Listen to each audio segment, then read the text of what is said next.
How long has it been since we filmed Insert? I don't know. Almost 2 years? I mean, no. I'm talking about the last episode. Oh, it's been Almost 2 years? too long. No. Almost 2 years, apparently. He's not even I thought paying you meant attention like right now. I thought you meant like since we started filming it. No. We already know that answer. That was a long time ago. A long time ago. Where's our A camera? Oh. It's lower than you. It's lower than usual. Is lower than usual? Yeah. Does the audience notice it's lower than usual? Dude, it's usually higher. Okay, if you feel that the camera is lower than usual, use hashtag Chris's It's Chris's fault. Chris's fault in the comment section below. Mm-hmm. Well, Ryan's not here to do. Yeah, no, Ryan's not here today. He's sick. It's been a really interesting November/December because there has been events like crazy. You went to Faded Giant, then you went to Game We had Pod, Civil War. Civil War. E-Team! E-Team! I heard you won. We did. It was a good... Is it like a gloating episode? No, Or no it is gloating? No gloating? Sorry, Jet. We love you. We've got to figure out how to do something with that. Hmm. Yeah. Hmm. We got to make it more balanced. Okay, well, I mean, you had less players. No. Really? Yeah. Huh. Because with the signups they had the day before, I ended up having 7 more players than he did. Oh, well, I mean, I guess that's understandable. We were down by 30 initially. Thought I was working with less people. Anyway, you guys did a great job. All Both right. sides. Both sides. Welcome back to the Not So Round Table. Energy. Mick Corey asked, insert. Insert. Yo. How do you know which HPA system is right for you? Well, my suggestion is that you get all 4 HPA systems, and then what you do is you snuggle them in your bed each night. What? What? Let me go with this. So you put them in bed with you, you sleep, the night, you dream about them, and then eventually the answer will come to you, and then you decide what one is best for you, and you return the other 3. What the hell? No, what? I've never... I mean, I'm just being... hey, come on, like, what kind of answer is that? I think it's all on personal preference. I'd say that price point. Yeah. What's your, what manufacturer you want to what manufacturer has kind of won you over in terms of... I think that's a good answer. Okay. But I like my answer better, like, cuddling it, fondling it, before you put in your gun. You have no idea what to say, do you? No, that's out of left field. It's been a long week for George. A long has. week for George. The holidays is upon us. I would consider buying an HPA system, much like buying any other platform, in that I suggest that you test drive them, much like you would test drive a car.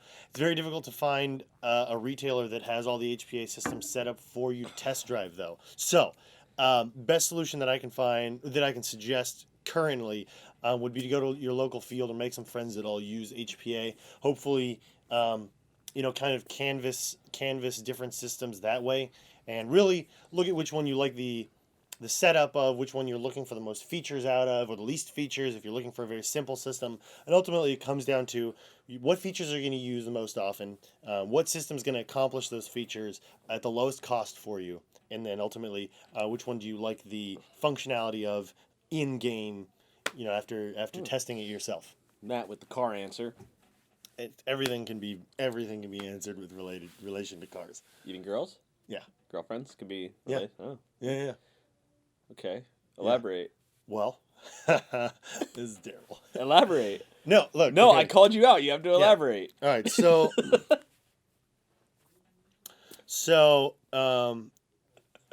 oh man. Come on, just roll with it. Roll with it. No one's gonna see this. I mean, look. Oh man. There are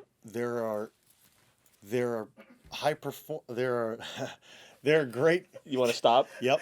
All right, get another question. Yeah. Matt. Look, all I'm saying is some people like cars that run consistently and don't take a lot of maintenance. And then some guys like high maintenance cars. Some women like high maintenance cars. You know what I'm saying? You see what he did there, everybody? Yep. All right. Oh wow! Just Teacup Airsoft asks, "Hello, Insert. What do Hi. you think about refillable CO2 cartridges? Love the show. Keep up the good work." Who makes those? I don't know.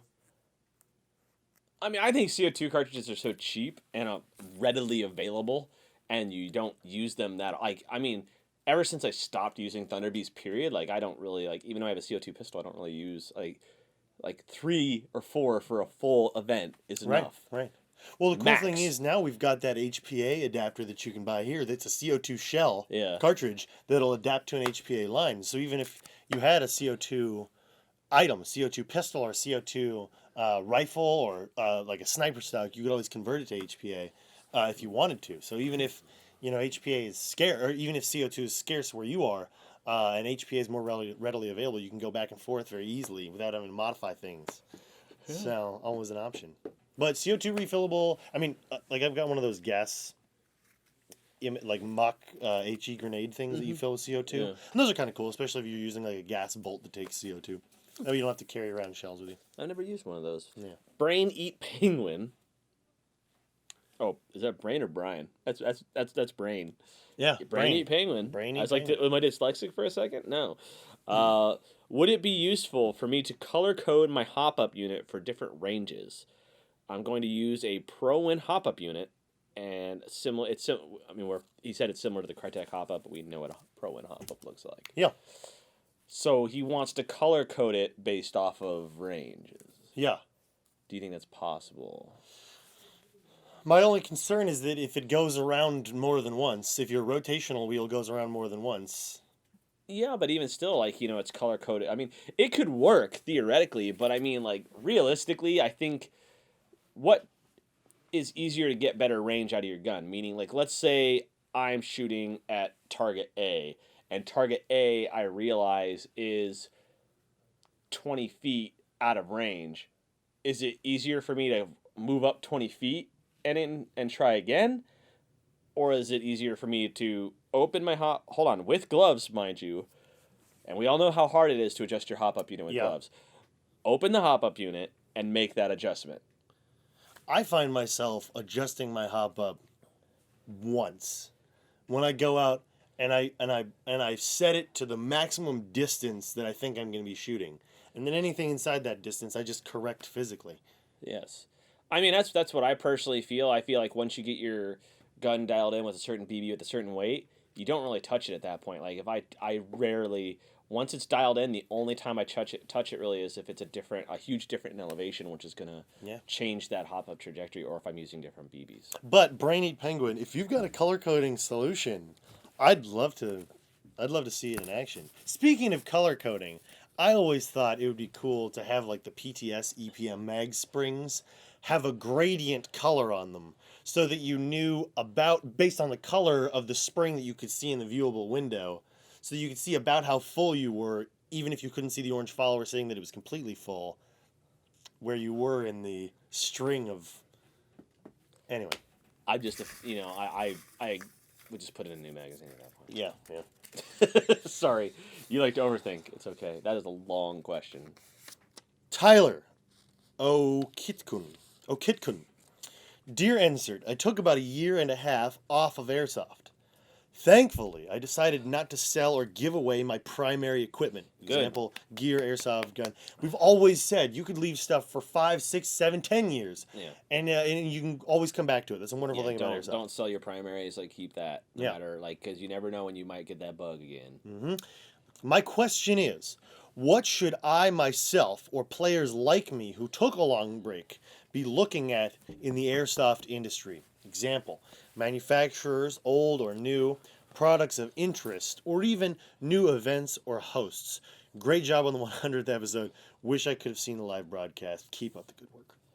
Thank you. So the question is, after taking off 1.5 years or more, what should he be looking at in terms of manufacturers, old or new, products of interest, or even new events and hosts? What do you think is the newest kind of trend that we could say, for airsoft guns specifically, I would say that the newest trend is MOSFET guns. Yep, nail on the head. Whether it's Crytek, Ares, I think G&G has theirs now. Like a bunch of companies are. It's basically now it's kind of like a common thing. Like if you don't have a MOSFET in your gun, you're kind of you're a few steps back. Yeah. So I would say that's up there. CO2 pistols are on the rise. Absolutely. You know, with the I would say that a CO2 pistol, unless it's like, I mean, the only green gas pistol I think it competes is, quite honestly, is the High Kappa, and maybe the M9 because of the frame. You know, those are the only two I really believe that are really still, you know, I don't think that 1911s. Well, arguably, I mean, I really like my Shadow. Yes. And it'll take it has to green be a gas double and- stack. It can't be a single stack. Single stack and CO2 is so much better, or not single stack, but you know what I mean. Smaller 1911 mags. 1911 mags that are gas are just really hard to keep using for a long period of time. It's just the way the green gas is as a substance. What else in terms of gear on the rise? You know, Dude, if you've taken some time off and you're just getting back into things and you haven't checked out the Elite Force speed loader or the Odin Industries. speed loader, definitely check out those two. Changed the game, both of them, Yes. with running mid caps. Took all of the pain out of loading mid caps. So any reason you had before arguing that Mid high caps are caps now were just better, superior. Yeah, no, mid caps are hands down. You see more mid caps users than ever before. Yep. You see, I think that's a rise of events like American Milsim, Opline Claws, and Milsim West. Not so much Milsim West because they're more of like an ammo restriction thing, so it's not required to be semi. But with more game organizers requiring semi only and stuff like that, that's why the MOSFETs are popular. That's why the mid caps are popular. It's because of all these big events that are focusing more upon mid caps. Because who doesn't like reloading? Like, it's not about putting as many BBs as possible in one direction now. It's not. Well, I mean, Speedsoft is still alive, but not in that realm. yeah. Because even Polar Stars, like let's say you're using a P-Star or some high rate of fire type gun in CQB, you're using mid caps now just because it will constantly feed. Yeah, absolutely. And you'd rather it's faster Well, for you don't want to sit there. it's faster for you to just reload really quick than it is to be winding a wheel. It's actually much more advantageous now. Yeah. And that's because mid caps have also gotten so much better. Yeah. Also, in terms of gear that you wear, if you're just coming back into the hobby because you took a couple years off, helmets are a lot more readily available. And cheaper. You've got a variety of gear that's both more high quality than it was in years past, and it's easier to find, and it comes in a wider variety of colors. You got a huge amount of options in terms of gear in that way. Footwear, easier to come by, also more affordable. Hiking boots are now very popular, so if you already are into hiking, you can get yourself a nice pair of Solomons or something along that realm, and you don't have to necessarily focus on getting GI issue boots. Absolutely. Camo patterns, you name it, the sky's the limit on gear. And then I think that's really kind of it, and then obviously I think LiPo batteries have now become so mainstream. Oh yeah. And the trend to Deans is finally starting to happen. More manufacturers are taking note and starting to convert their things right out of the box. Either that or most people are just doing Deans themselves. Yep. So it's so much easier to find Deans batteries now too. Do it. So that's a lot of knowledge. And there's a bunch of really cool stuff on the horizon. Also, in the last 2 years. 2-3 years, cold smoke grenades and other Pyrotechnics extra are on the pyrotechnic, yeah. rise, which is so cool. Definitely brings Airsoft to another level. Like Yeah. before, you had to go to an event like Irene to experience pyrotechnics on a large scale. Yeah. Now your local field, as long as it doesn't have any fire hazards or anything like that, it could have smoke all over the place. Fragmenting style pyrotechnic grenades, all the cool stuff. Very fun stuff. Totally ups the realism. K. Warner asks, insert thoughts on sci-fi and futuristic loadouts. Chris, where's the XR5? Speaking of futuristic loadouts, Chris ran the brand new XR5 at our Civil War game, was holding down an entire corner by himself, blocking the advance, come on. blocking Ben the White, I advance wanna- of Fox Company, Thank you. blocking off the airport. Excellent work, by the way, This thing, Chris. honestly, like when we saw this at Airsoft Con, and this is one of the samples from there. It's, you know what? Finally, I think finally somebody did it right. And what I'm saying by that is I don't mean that the Halo pulse rifle, the pulse rifle or any of the other guns that have been come out in recent times are not as good. Yeah. But the cool thing is use standard M4 mags. You get this cool mag that comes with it. Yeah, but you could use a standard M4 mag without having to make any modifications or having it even look weird, which is nice. And so because of that, you're able to just have like a normal AEG that just looks futuristic. It's not from a game. It's not from a movie or anything. Yeah. It just looks cool. And here's the interesting thing. So I didn't know that Chris had gone on the field yet when we were at Civil War, and I come up to the corner by the airport. And I just see this flash of white and this dude just laying down fire. And I honestly took a double take. I wonder if you could see it in the GoPro footage from the event. But I stopped what I was doing and I was like, what is that? And I didn't even realize it was Chris with the XR5. Really, really cool looking gun. With regard to the question, I really like futuristic looking loadouts. And the more stuff that gets released that looks super cool like this and remains functional, then we're going to start to see more guys doing future-based gameplay. And future-based games. Yeah. You know, like, you can definitely foresee that a lot of people would kind of get into that mindset of being, like, something set in the future or something like that, you know. At least being, you know, you see a lot of companies and fields already doing this already, whether it's Offline Claws or you have Battlehack, you know, doing it. Dude, throw one of those brand new stubby G&G tracer units on there. Yeah. Laser guns. I mean, the thing is cool. And the cool thing is, it's a version, like, other guns in the past have been proprietary gearboxes. This is a version 2 gearbox, to my knowledge. I think so, because it looks exactly like how it would be. Maybe even a version 3. I don't know. I'll look. It'll be interesting to see what kind. I'm pretty sure it's a standard gearbox, though. Yeah. Just based off the design of it. So what that means is, I mean. Yeah. I mean, it's an M4. Yes, but it's an M4 gearbox. Yeah. So what you could do with this is endless. You could convert it to a P-Star if you wanted. You could, or a HPA type gun. And then it really would be a laser gun. Or it could be, you know, you could add a MOSFET to it. You can make this thing a beast on the field, even though it's already a beast. Mm-hmm. And I mean, especially for the price point that these are coming in. And I think what the cool thing, the reason that price point is there, is not necessarily the quality of the gearbox, but just because of the fact that it's molded polymer, because it's a futuristic gun. You know, the only thing that's metal is like the small stuff in the internals, which is, or, you know, the sight and the flash hider. Right. But everything else is polymer, and it looks cool. And it keeps the weight down. And it's durable. I don't care about the weight. I mean, I don't think the weight in Airsoft is the thing. Except for you. Yeah, except for you. Yeah. All right. Taller Pit 97. Dear Insert, what is your opinion on motorbikes in Airsoft? As far as I know, this hasn't happened yet. I would like to know your thoughts on this. I mean, he doesn't specify. No, like the small ones you're holding on one hand, you're like riding, and then you're like using a Mag 10 on the other. That'd be dope. I would sign up to be in the sidecar of a motorcycle in Airsoft. If I could sit with like the goggles strapped on. With the G&G MG42. Okay, not that kind of sidecar.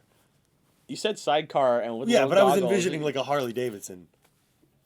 Not a BMW like R51 or R71. Not what I was thinking. So then the 1919? Yeah, there you go. Yeah, okay. Yeah. Mm-hmm. That'd be really cool. But I think it'll suffer from the same issues as horses. When you're around pedestrians, that's very true. Potential for people to get injured is high. We're getting close to the end, so I'll do the last question, I think, unless we have time for one more. We'll see. All right. This question's for Ryan. Okay. Want to put it back? Yeah. We'll get to it next time when Ryan's here and not sick. Asks, Dear Insert and guests, do y'all have any EDCs you carry, or do you not follow that? He said, follow that. Ha. Yeah. Matt is a Leatherman wingman, or Matt, is it a Leatherman wingman or a sidekick in the video where you're out in the red grips? Good eyes. Oh, okay. Good Yeah, eyes. you're working on the SPO1. Yeah, it is a Leatherman wingman. Good eyes. And my other everyday carry is a ZT 630. What, we point out knives? I I just have a simple Emerson. I don't have it on me, so I guess it's not an everyday carry. So it's not an everyday carry? It's in my car right This now. This is like my go-to everyday carry knife. It used to be a Benchmade. The reason, like, I have nicer knives at home. Yeah. But I don't really want to use them on a daily basis and just, like, have to constantly be resharpening them or anything like that. Yeah. Just because it's annoying. So, like, this is a pretty easy, simple knife. It's not that expensive. I'd still be pissed if I lost it. But, yeah. you know, It's not like a $600 knife or anything like that. Yeah. But anyway, yeah. Yeah. Put that on the table, and then my wallet and my phone, and your wallet and your phone, and your keys. Yeah. That's pretty much it. I don't have any of those on me because we were filming. No. Yeah. But the wave functionality, dope. That's why I picked what I like ZT about that had the what I Emerson really like fabric. about Emerson knives is just the blades are very simple to maintain. I mean, I'm not a huge knife guru. I would say that I'm friends with some ones who are really insane knife gurus. You know, and I mean, Brian knows a decent amount about knives. You know, but you guys are just ZT guys. You know, you guys haven't gotten to the higher echelon yet. Yeah, no, yeah, you can't be the Todds. As much as I would, you can't be the Todds of the world. As much as I would love to have a knife that I could stab into concrete and stand on, I don't need it. With hinderers and high-end striders. One day I'll have a strider. I could have sold you one. When I sold one. I sold one of mine. It's okay. I would have given you a great deal on it. It was under $600. Means a lot, George. You're welcome. Yeah. Is that the last? I think that's the last All question. I think we'll just do it with the EDC, and then we'll just what are we doing? Oh yeah, holiday shopping on right now. Yeah, it's huge. It is insane. We hope you guys like the new website format. Oh yeah, I forgot that's Something new we're doing. We always would love feedback. So if you guys check it out and you have any feedback for us on the website, ways we can improve, feel free to message us on Facebook or our other social media accounts. Once again, thanks for joining us on the Not So Round Table. Sorry it's been a while. We're getting back on our regular schedule now that the event schedule is toned down just a bit. For any future questions for the Not So Round Table, go ahead and submit them in the comments section down below. Those will get cut up, chopped up, sliced up, and thrown into the helm of reasoning. sliced up, huh? Sliced up. Yeah, sliced up. Yeah, we're using our knives to slice up the next question set. As long as Miguel isn't cutting it, because we know that he would cut himself. Beep, beep. Yeah. Just drove that bus. All right, guys. We'll see you next time. Later, guys.